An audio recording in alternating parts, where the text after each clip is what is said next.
Good morning, everyone. Welcome to our regularly scheduled Public Safety and Emergency Management Committee. Today is Wednesday, February 5th, 2020, and I am joined by Councilmembers Jeremiah Ellison, Councilmember Steve Fletcher, and Councilmember Lene Palmisano. I'm Councilmember Alondra Cano, and I'm the chair of this committee, and together we are a quorum. Therefore, we can conduct the business before us. Today, we have 6 items coming to our committee. Item number 1 is a receive and file of public comment relating to public safety issues. We have items 2, 3, and 4, 5, and 6 on the consent agenda, so this will be a very short meeting. However, item number 2, we will go ahead and move to refer to staff so they can continue working on that item and bring it back to us when it's ready. So do we have any questions on the agenda today? None? Okay. All those in favor of approving the agenda, please say aye. Aye. The agenda has been adopted.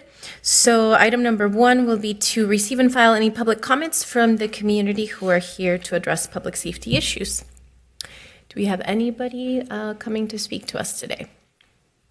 Please go ahead and join us. Chuck Turchik, Phillips Neighborhood.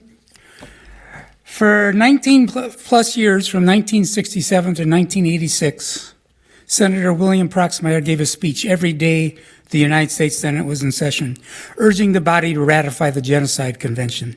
I assume it was not the same speech 3,211 times. I'm not that creative, but in that spirit of tenacity, I have a follow-up, or maybe a non-follow-up. On June 7th, 2019, at the sentencing of Mohammed Noor for the killing of Justine Damon Ruszczyk, Judge Catherine Quaintance related the questions the jurors told her they had regarding that entire situation. I sent you those questions. After repeating what she heard from the jurors, the judge said, and I quote, "A large amount of taxpayer dollars will go to Australia, but Minneapolis residents await the promised transformation, and the questions of the jurors remain unanswered. What has changed? What will change so this does not happen again? How does the department address officer safety without jeopardizing public safety? The jurors and the people of Minneapolis need and deserve answers," unquote. That was 8 months ago, 243 days ago. I checked with someone who has been working with the community group that arose in Miss Ruszczyk's neighborhood after the shooting, and I asked if they had received any answers. The reply was, and I quote, "To my knowledge, there has been no comprehensive report out from the city or county attorney's office on the policy failures from this incident. We frequently reiterate to the city council and the police department our desire for such a report to be generated, as we believe this is the only way to achieve the transformational change Judge Quaintance and Justine's family spoke of." So that group hasn't heard any answers. I haven't heard any answers. Have you? Since this committee meets at most 26 times a year, I will be giving my 3,211th speech on this topic sometime in the year 2143 at the earliest. Please don't let it go on that long. Do something now.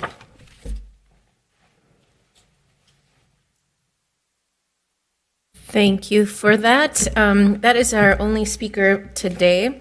So let's go ahead and receive and file. The motion is to receive and file a public comment from the community on public safety issues. All those in favor, please say aye. Aye. And now the next motion is a dual action, which is moving and referring to staff item number 2, which is the mutual non-disclosure agreement with the University of Pennsylvania Law School, the Hennepin County Attorney's Office, and Hennepin Emergency Medical Services for participation in the Minneapolis Sentinel Event Review Program. We will go ahead and approve items 3, 4, 5, and 6, which are on consent, and those are a contract with Logis for Workforce Director Systems, a contract with Downtown Improvement District for the Minneapolis Downtown Improvement District Summer Police and Police Reserve Program, a reappointment. This is actually setting a public hearing for February 19th, 2020, to consider the reappointment of Mr. Barrett Lane to the appointed position of the Director of Emergency Management for a 2-year term beginning January 2nd. Of, I believe, 2020. Okay.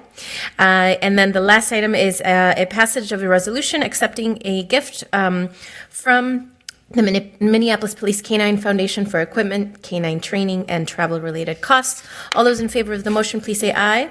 Aye. That motion has been adopted. Without further business before us, we are adjourned. Thank you.